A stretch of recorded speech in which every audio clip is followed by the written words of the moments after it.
Okay, so you guys did your pattern exercise. It looks all nice and neat. Everything is erased. There's no pencil lines. And you brought it into me, or you're going to bring it into me when you pick up your next supplies. So right now I have 12 patterns. When we talked about the pattern exercise, lightness and darkness of your patterns. So how this strip right here seems super light because of the single pencil lines or Sharpie lines, and I didn't color anything in. So these are the kind of patterns you want to make sure that you spread out throughout your entire Zentangle. So as you're working, just kind of take a step back and look at it and see if anything looks empty, if it looks too light, looks too dark. Here's my example of my Zentangle that I made. So you can see my edges are not straight.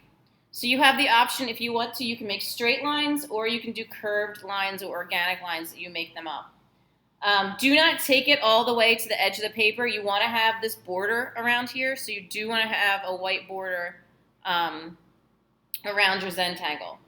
So the first thing that you're going to do, and this is where it's up to you, if you want to use sketch paper first and then trace it using a window, you can do that. Like if you don't feel confident that you can draw straight lines or you think you're going to erase a lot, then do it on here first. That's why I gave you the paper. It's super easy to do. And the first thing you want to do, decide do you want straight lines, do you want a straight border around it, or do you want curved lines?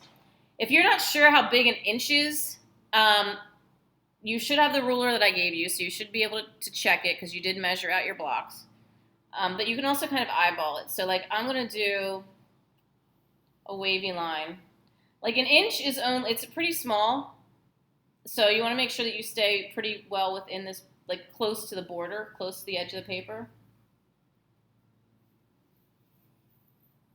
So I want to do curved lines here. I like curved lines.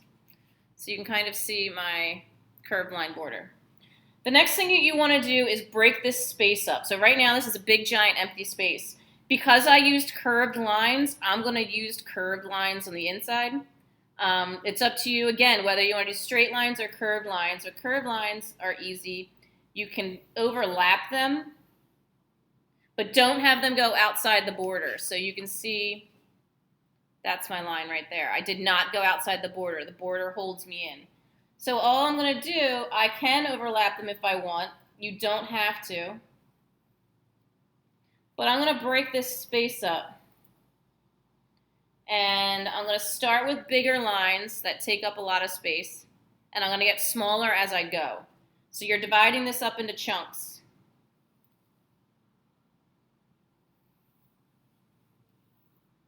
If you don't like how it's turning out because you used your manila paper, then you can turn it over or erase it or start over, because I did give you, I think I gave each one of you, I should have given each one of you 2 of each piece of paper, so 2 manila and 2 white pieces. I'm going to put a line here, put a line here, right there. So this is my space now. I'm going to look at it and think, like, does anything look too big? Like this space right here, like right there, is a little big for me compared to like these smaller spots. So I'm going to make a line. I'm going to divide it up a little more. And then I think that looks kind of weird, so I'm going to continue that line there. I'll make a line through here. And then look at it. Ask somebody else, too. If you're not sure, and I won't see you next week, ask somebody, like, hey, do you think this looks empty? How does this look? Does it look evenly balanced, well broken up? And if you think so, like, I think this looks great, I'm ready to go, then this is what I'm going to do. So from here, you can do your patterns all on here. If you don't trust yourself to do it on the good paper, like if you think you're going to mess up and you're afraid you're going to erase too much, you can draw a whole thing on here. Just know that you're going to trace it onto good paper, and it's going to take you a little bit longer. If I feel confident, like I do, I feel pretty good that I can trace this, so I'm going to go to a window, and I'm just going to trace this part.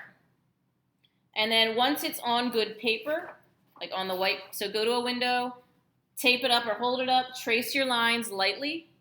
You're going to trace it on here, and then you're going to start drawing very lightly with your pencil, just like you did the pattern exercise on the good paper.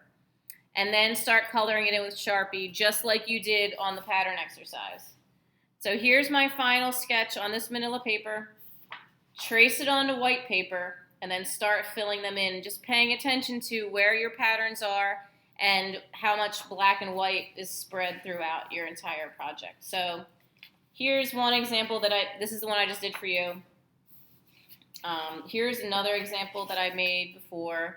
So it's really totally up to you how you break this up. The only requirements are no more than an inch of space around it, and make sure these pieces are pretty small.